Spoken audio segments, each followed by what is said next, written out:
You are listening to a podcast from JoetteCalabrese.com, where nationally certified American homeopath, public speaker, and author Joette Calabrese shares her passion for helping families stay healthy through homeopathy and nutrient-dense nutrition.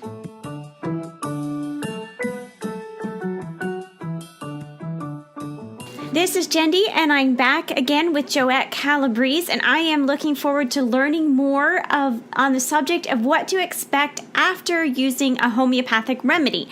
So in our last podcast, we talked about using homeopathic remedies for acute conditions, and I have used them for colds and headaches for my kids, so I now turn to the homeopathic remedy instead of a store-bought drug, and I'm looking forward to hearing what happens when there's a condition that continues or has been for a while, as you call it, a chronic condition.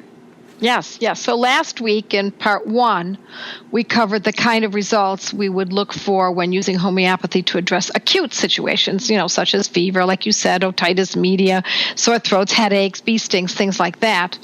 So acute problems are relatively straightforward compared with what to expect when dealing with chronic conditions. That is, it only takes only a few minutes, hours, or maybe a couple of days to know that you've chosen the remedy correctly. But in a chronic condition, because it's a longer lasting one, it's different. Certainly there are also signs along the road that we can look for to reassure us that we are on the correct path or to redirect us if we're on the wrong path.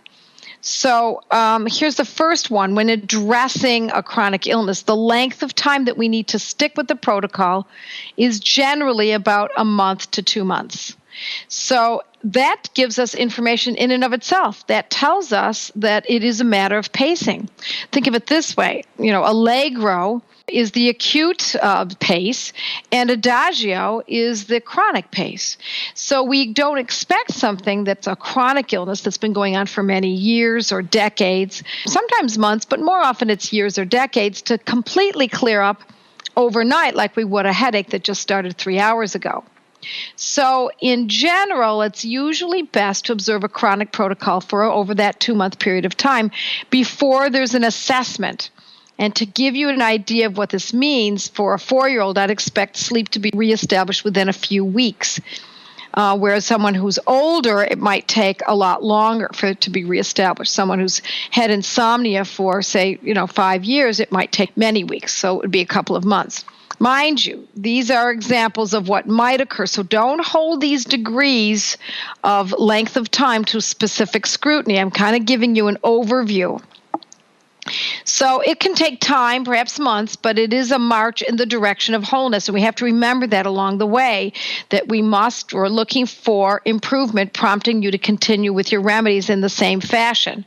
So if you've decided to use a remedy twice daily, and you're going to use that every day for those for a full month, when you need to stick with that. Don't waver, because if you waver, you'll never be able to get back to, not never, but you'll certainly question yourself and wonder whether or not you've made the correct decision. So when a remedy is working, we must not tinker with success. And this is one of the catches that most people get stuck on. As much as we want the remedy to move quickly, because we're so, again, accustomed to seeing an acute situation resolve so quickly, we must hold our ground. Once the remedy no longer acts, and there's no improvement at all, and there's nothing left to be realized, then and only then is it time to abandon it and move on. So undeniably, there are 3 steps forward with a step or 2 back. So you might see, oh my gosh, I'm doing so well, but oh no, now it's not doing so well again. So if we think of it as a moving up the ladder and we're getting closer and closer to wellness, we might take a couple of steps forward and a step back.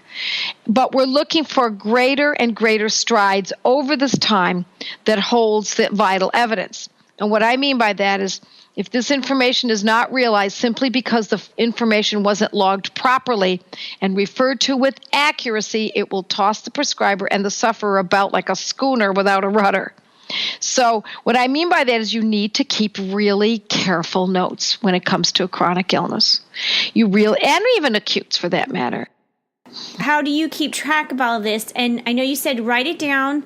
Is there any way that I can make it easier? Because I'm a busy mom doing all kinds of things through the day. Right. This is where I stress how important, how absolutely crucial it is to take notes at the onset of taking the case. Don't think you're going to remember this. And also you want to, along with numerical values, compare them to a 2-month outcome. So what I mean by numerical values is you're going to be asking yourself, if it's for yourself or for a family member, on a scale of 1 to 10, how severe is this pain, for example? 10 is the worst, 0 is no pain at all. You want that number and you want that, let's say it's a headache. We want that by the headaches that are coming. On a scale of 1 to 10, it's let's say a 7. We have to know this because if in 2 months the headaches are still occurring, but now they're a 4, that shows improvement. We have to make the assumption that the remedy did that. Now, we don't always know that it's the remedy that did it. Could be, indeed, the sun is out. Could be life is better.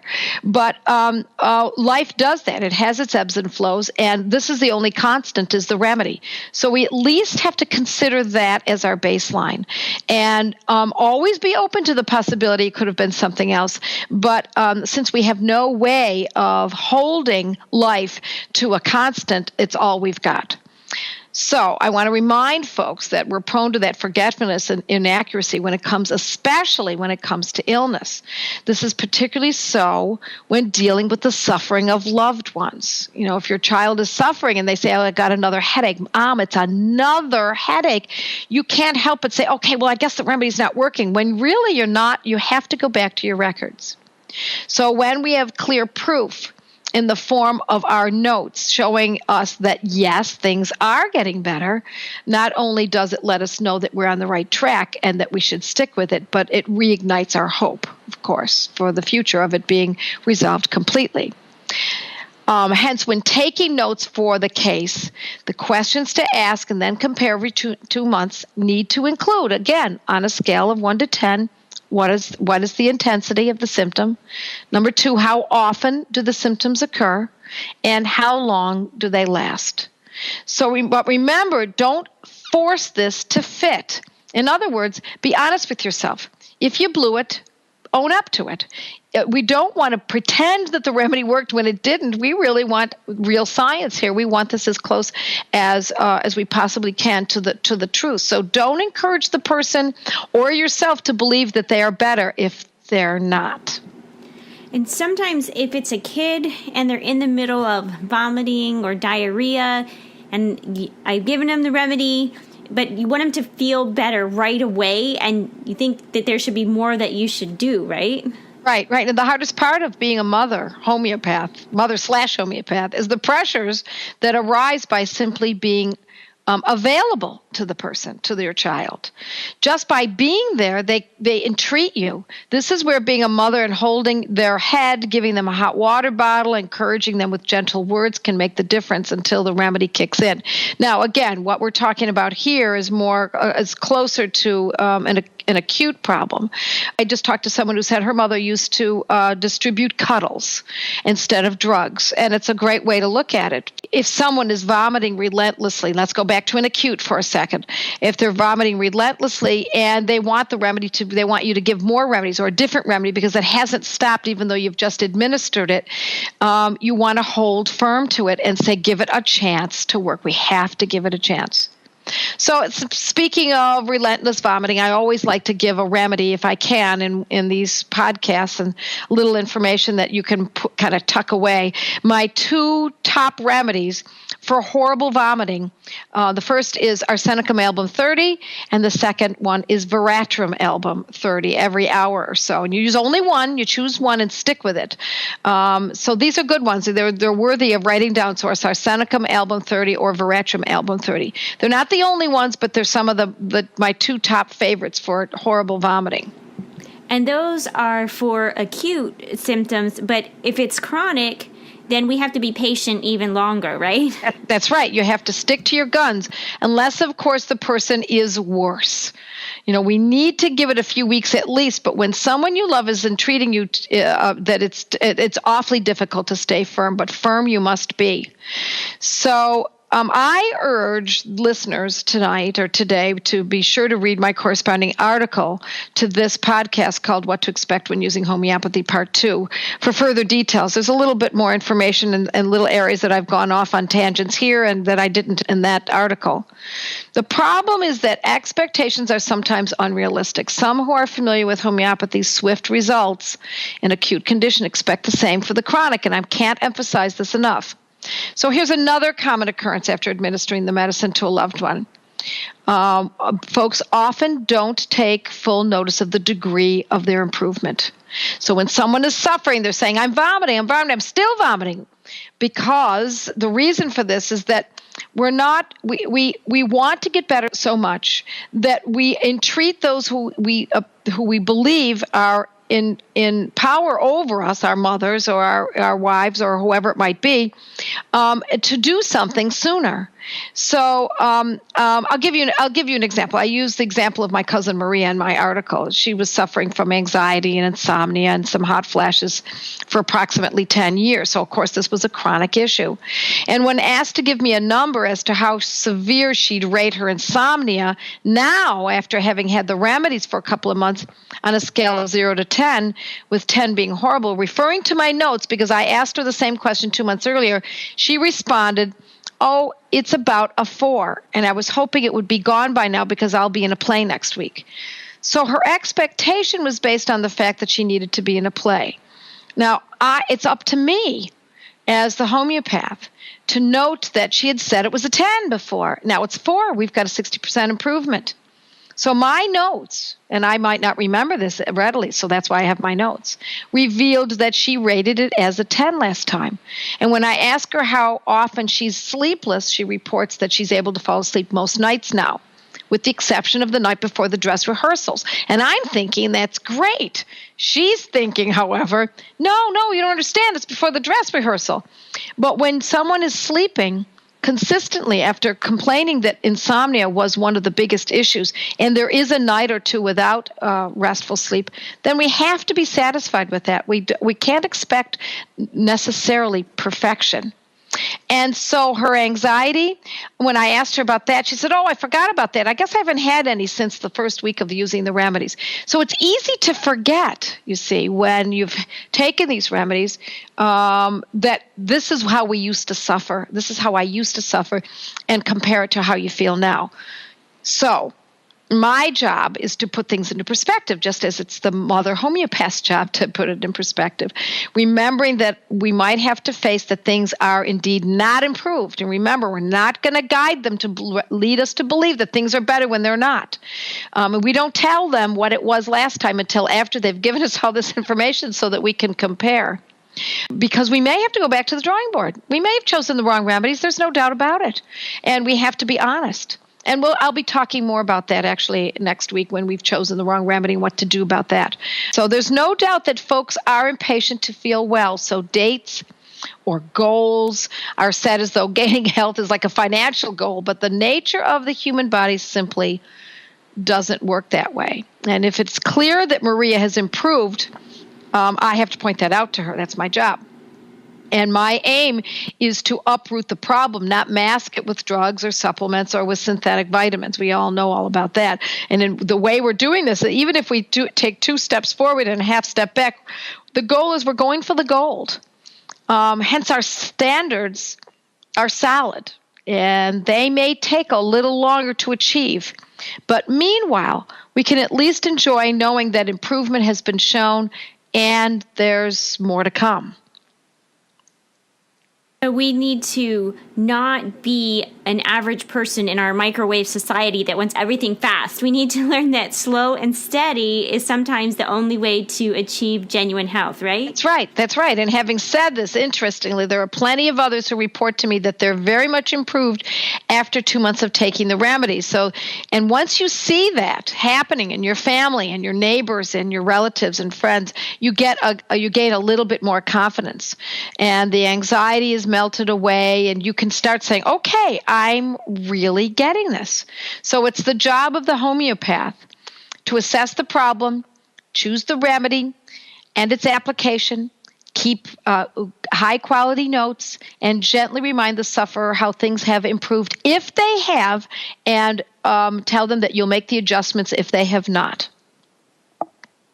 I heard you mention about seeing improvement in other areas. That's an indicator that the person is improving. So, like emotions or energy, mood, or overall vitality. Can you explain that a little bit? Yes. In other words, we're watching. What we want to see is that perhaps the vomiting is not better. And I'm going to use it as an acute for a moment. Perhaps the vomiting is not improved. The person is still in the bathroom, but they're not as frightened, or they're not as cold, or they say, Mom, I think I'm okay now. I think if I just sit here for a little while, I should be better.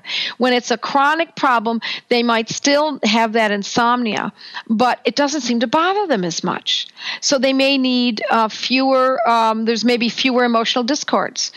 They may need fewer naps. There might be even improved mental acuity. And again, you're always observing this in people and not telling them. You don't want to tell them that they're improving, unless you absolutely need to, but you want to allow this medicine to act properly without giving them too much encouragement into believing that it is working when indeed may not be. And I know you have some kind of markers or rules. Would you share them with us again? Yeah. I call them my magic markers of improvement, and they're if you want to jot them down, you may do so, but certainly that's in the article that accompanies this. The first marker, and I've already discussed it, I touched on it just a few minutes ago, but the first marker is that the symptoms now appear, once the remedy is given, and it's correct, appear with less intensity. So on a scale of 1 to 10, it's no longer an 8. Now it's becoming more like a 6, and then maybe like a 4. So we want to see that pain scale reduced. The second magic marker is a shorter duration of the event of the suffering. So in this scenario, for example, if it's vomiting, that it's not happening for as long. And so it's shortening up. And even though the person may have vomited 2 days ago and then yesterday and then today, now we're seeing that it's only lasting a few minutes instead of hours. So we want to see it lasting for a shorter duration. And the third magic marker is that there are larger spaces between each event. So if someone, again, is vomiting and they're in the bathroom and you're noting that they're actually actively doing so, that after they've taken the remedy, now it's been 3 hours since they've had the last episode. So we want to see a larger space between each episode. These are such good things to write down and to keep with the remedies. Because when you're in the middle of dealing with the sickness or the condition going on, then there's something to look at. And of course, they can listen to this and write them down, or they could print them out, probably right from JoetteCalabrese.com. Yes, certainly. That's right. So, but I have I've had these techniques through the years and have fine-tuned them, but you should have seen my medicine closet, what it looked like when I was raising my kids. I had all my notes pasted all over the inside of the cabinet door, so no one would ever see it if the door is closed, of course, but when I opened it up where my remedies were, there were all these reminders and notes and remember to do this and remember to watch for that and be aware of this or that, and that's how I learned a lot of this. I want the inside of your closet door to be plastered with protocols too, like this information. Otherwise, it's easy to forget this kind of information. We really need someone nudging us, and it's really us reminding ourselves. I kind of have the things in a kitchen cupboard, and I don't know if I would be able to keep that very organized because it's like open shut, a lot. But I definitely want to have a notebook or something that I can have the information that I collect. And I already have a book to read, so I would like to keep like the things I print out from your blog and the books that I get on homeopathy and keep them together. Yes, it's great. It's very important to keep yourself organized. Otherwise, when in a crisis, you won't know where to go. You won't know what your resources are. And I really liked your idea of having the file folders, because you said if you scribbled it on a napkin, you could just throw it in the right file folder. Right, right. And so I have sons, and so I was always thinking, how can I make this easy? And I color coded the file folder. So my oldest son was a blue folder, my next son was a light blue folder, and then my youngest son was a green folder, so that I knew instantly how, to grab their file folder when something was going on, and I could find out what happened last time. Because a lot of times, what we see happening today in someone, let's say it's that nausea and vomiting, etc., we might see that one person is prone to that. And if we open up that file folder, we might find that, oh my goodness, we did this 2 years ago. And look here, our Seneca album really did it, 30, and I only needed to use it 3 times. I have a record of it happening at that time. Makes it so much easier than to start from scratch because you have a history already. So I think it's very valuable to have as much organization as possible. An organized home is a less stressful home. Yeah. And I'm working on it. You constantly have to work on it, keeping it straightened up and organized. I do have a question about what if you are working on a chronic condition and you miss a day? Does that affect the duration at all? No, I don't believe it does. I've many times people ask me that question, and I say just continue where you left off, and you'll see it just pick up. No, it's not a problem. Sometimes it's difficult to remember, or you go, you leave for the day and you don't get home till that late that night, and you were supposed to take the remedy. No, it really has very little bearing on it. The timing is more critical when it's something that's acute because you're going to want to deal with it and get it done as soon as possible.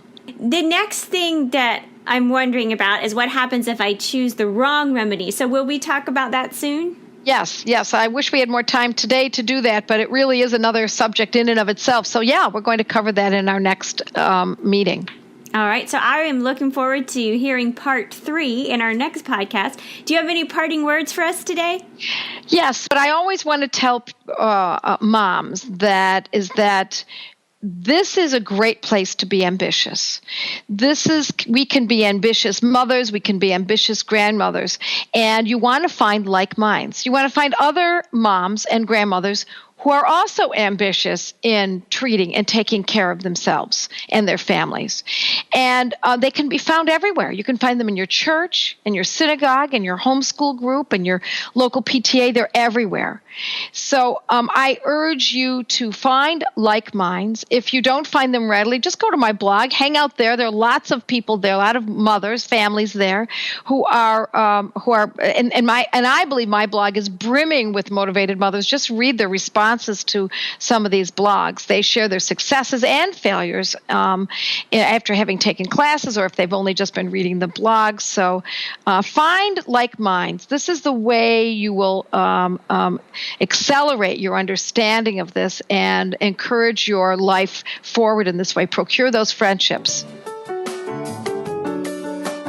Thank you for listening to this podcast with Joette Calabrese. If you liked it, please share it with your friends. To learn more and find out if homeopathy is a good fit in your health strategy, visit JoetteCalabrese.com and schedule a free 15-minute conversation with Joette herself.